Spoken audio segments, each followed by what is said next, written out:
So I'm going to take a look at the AQA paper 1 from 2016. Now, AQA has a few topics in at AS that other exam boards don't have, and this paper includes some of those topics. So that's the topics on competition, and which includes monopoly. So if you don't do AQA and you're a bit confused by those questions, don't worry about it, because your exam board at AS or Year 12 doesn't include those questions. So, number one then, a free market economy, the economic problem of what goods should be produced is usually solved by. Now, the problem with multiple choice questions is you can look at the answers and a lot of them seem to be true. Now, when you look at these answers, it can be a bit confusing, because you can look at B, for example, and think households complete business surveys to reveal their preferred products. That does sometimes happen. The households do complete surveys, and businesses might take note of these surveys, but that's not what happens as a whole. So we're talking about here a free market economy and the economic problem of scarce resources, infinite wants. So for this question, the correct answer, consumers expressing their tastes and preferences in their pattern of spending.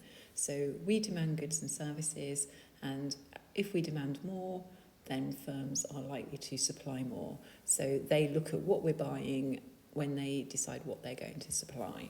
So, for example, during COVID, there was a lot of extra demand for hand gel. We demanded more hand gel. Hand gel ran out. And then other firms that weren't producing hand gel previously respond by now producing hand gel, because they see that we have wanted hand gel. So our pattern of spending suggests that we want hand gel. Right, so we've got a production possibility curve here, or sometimes called the production possibility frontier. It says the diagram below shows production possibility boundary for an economy and what can be concluded. Now, the first thing to say is that and we can see we've got 2 points on the curve, any point on the curve shows productive efficiency. So if we look at our possible answers, and any point on the curve is equally efficient. So X and Y are both productively efficient, they're both as efficient as each other. Equally, if we put a point here, that would be just as efficient, and a point here. So if we only produce services and no goods, that is still classed as productively efficient. It might not be desirable, but it is productively efficient.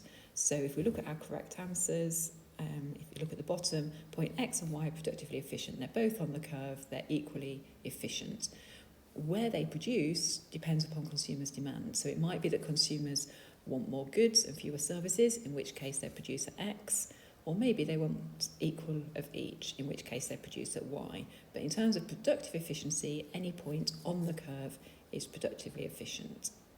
Questions 3 is a little bit tricky, because you can read it and think, yeah, quantity demanded always increases as price falls. So if you think about your demand curve, downward sloping demand curve, and as price falls, quantity demanded increases. So that's kind of true. But when the question is not saying what does the demand curve show, it says it's drawn upon the assumption. So we're having to assume something. So that is why that is not the correct answer, because in fact sometimes you do get an upward sloping demand curve for such things as ostentatious goods.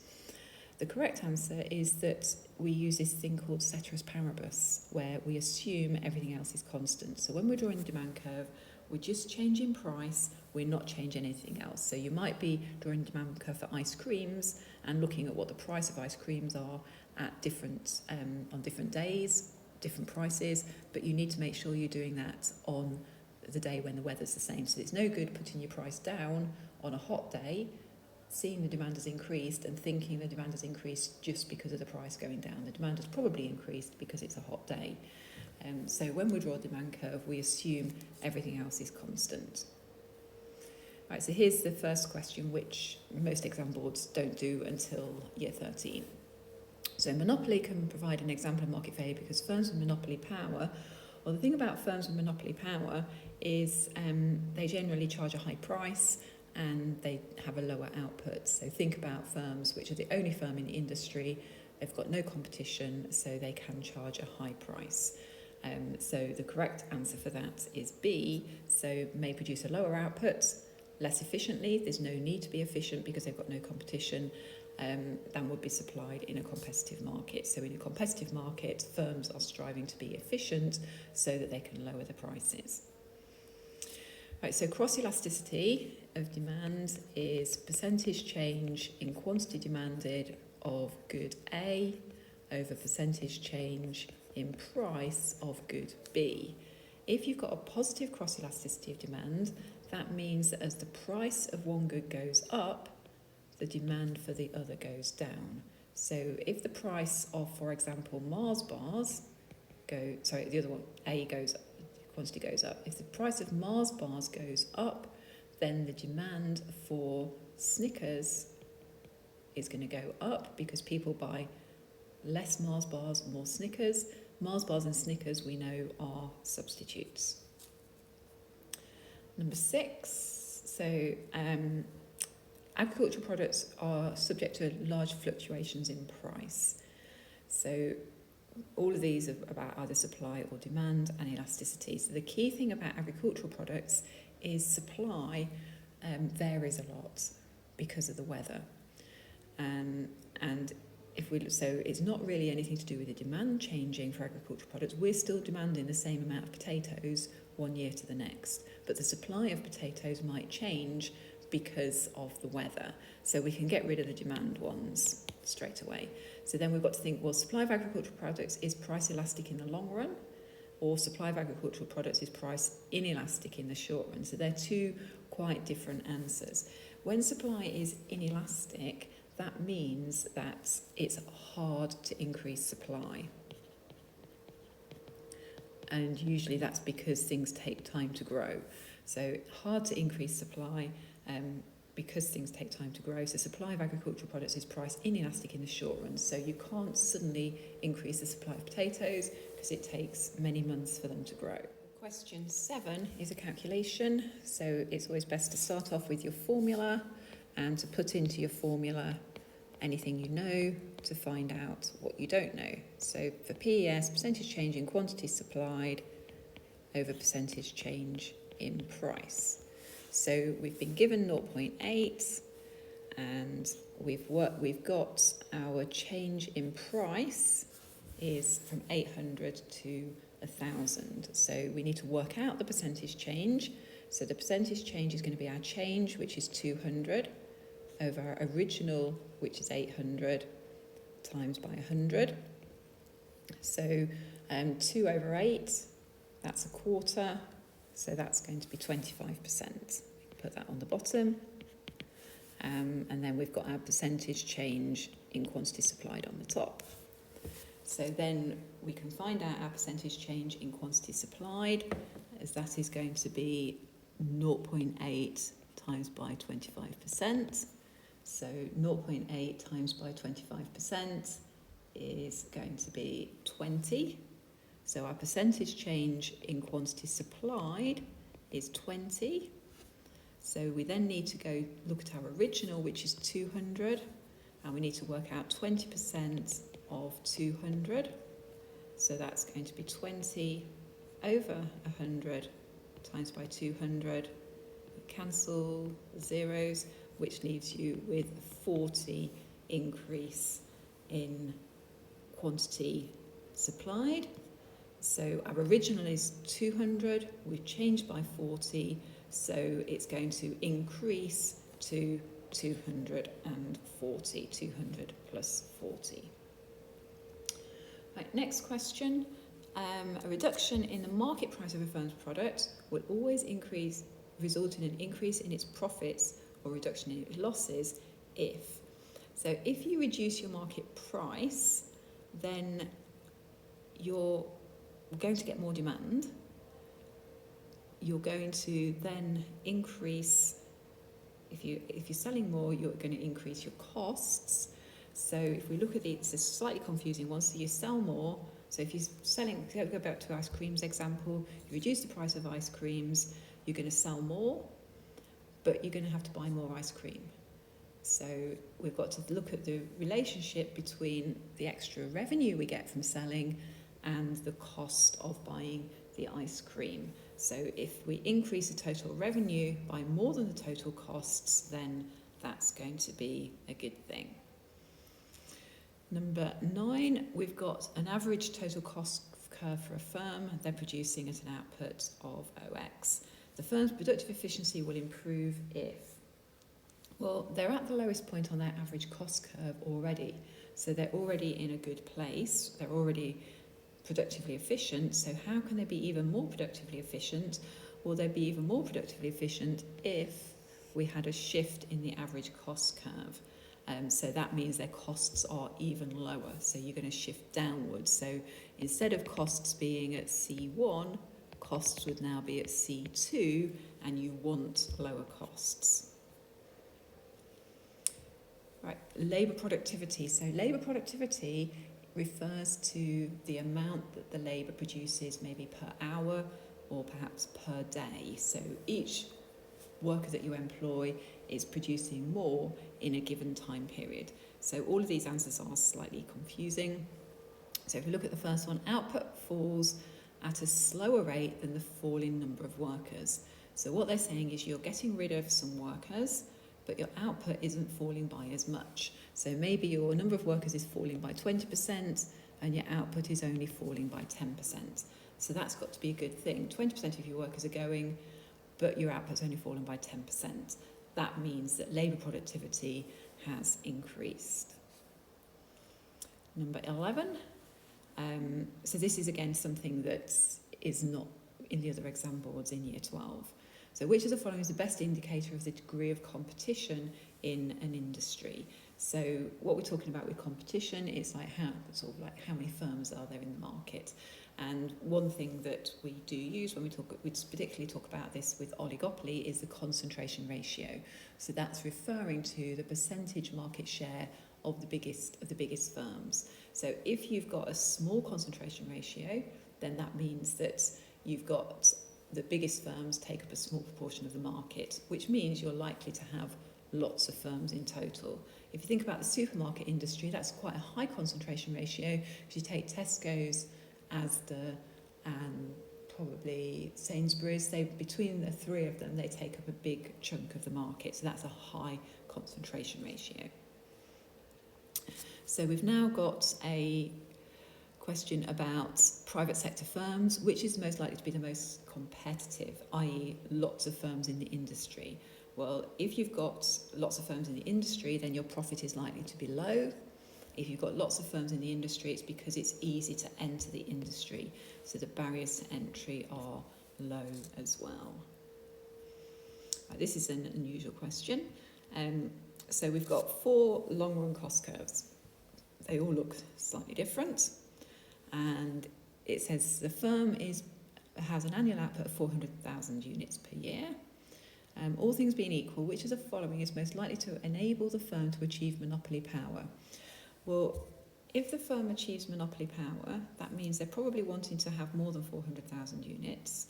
And it's likely that it's going to be a firm where your costs, you've got large economies of scale.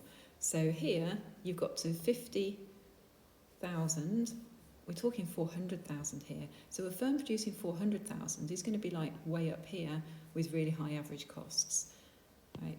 So what you want is this one here, C. I'm not sure which box C refers to. Oh, it's this one here, because your average costs are falling. So by the time you get to sort of 400,000, your average costs are going to be still falling.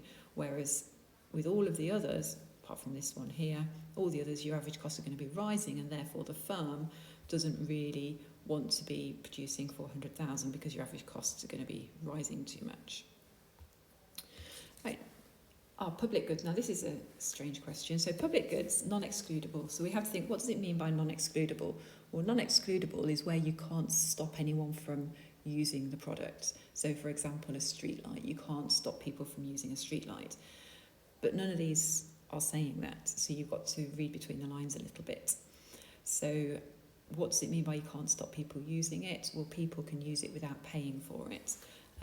So that is C. There's no way of stopping because people can consume the good without paying for it. Right, so elasticity of supply is more likely to be low. When it says low, it means inelastic. And on one of the previous questions, we said inelastic is where it's hard to increase supply often because it takes time for something to grow. There are other factors as well, but it's all about time. A lot of it's to do with the time period. So the shorter the time period, the more inelastic the supply will be. Right, another monopoly one. So monopolists take, but you don't need to know anything about monopoly to do this. So what they're saying here, this is about all about total revenue, and total revenue is price times quantity.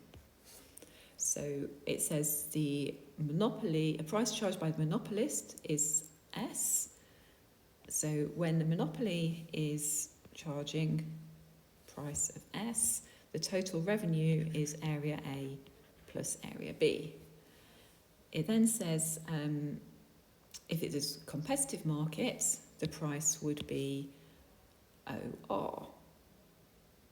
So that means the total revenue would be A plus C. So the amount that the buyer spends, well, the total revenue is the same as total expenditure. So what's happened here is the revenue has gone from, so the question says the amount the buyer spent on the product has increased by. So if we go from perfectly competitive, the revenue is A plus C, to monopoly, we go from A to B. So the change is going to be, we're going to lose area C and we're going to gain area B. So it's going to be RTSY, which is area B, minus WYUV, which is area C. So that's how much your total expenditure or your total revenue has changed by. Right, so we've got world price of wheat is changing because of poor harvests. I suppose that's in some ways related to inelastic supply. You can't suddenly increase your supply after a poor harvest. And this is an example of the rationing function of price. So what happens is you've got a poor supply because of the weather not being suitable, and because you've got a low supply, the price gets forced up. And that's the rationing function of price. So the price goes up to ration out the restricted supply that they've got. Number 18, the diagram below shows the market demand curve and two market supply curves. The initial equilibrium is E1. The introduction by the government of an indirect tax per unit results in a new equilibrium of E2. That's fine. The amount of indirect tax is measured by. Now the tax, when you add a tax, is the distance between the two curves. It's a parallel distance, so we just need to see which one fits with the letters that we've got, and we've got E2 to F. That's the correct answer. Right, so now we've got a market failure question. So we're currently at Q1. However, there's a misallocation of resources resulting in market failure. The socially optimal level is OQ2. So that's the optimal level. That's where the ideal is if we were to take into account either the positive or the negative externalities. So if we stick on a supply, so we would probably call this our marginal private cost. And then if we were to take into account the cost to everybody else, we'd have our marginal social cost. So what we've got here is a good with negative externalities, and we've got negative externalities of production because we're using the supply equivalent to the supply curve. And then the final question, distribution of income. This one's a little bit confusing. Equitable means, is it fair? So the distribution of income is fair when everyone has the same income. Well, some people might think that's true, but if one person works harder than another person, then surely that person deserves to get a higher income. So this is why this question is a little bit confusing. So D says whether the distribution of income is equitable, i.e. fair, depends on value judgment. So what I initially said was it sort of depends on your point of view, so it depends on value judgment, which is answer D.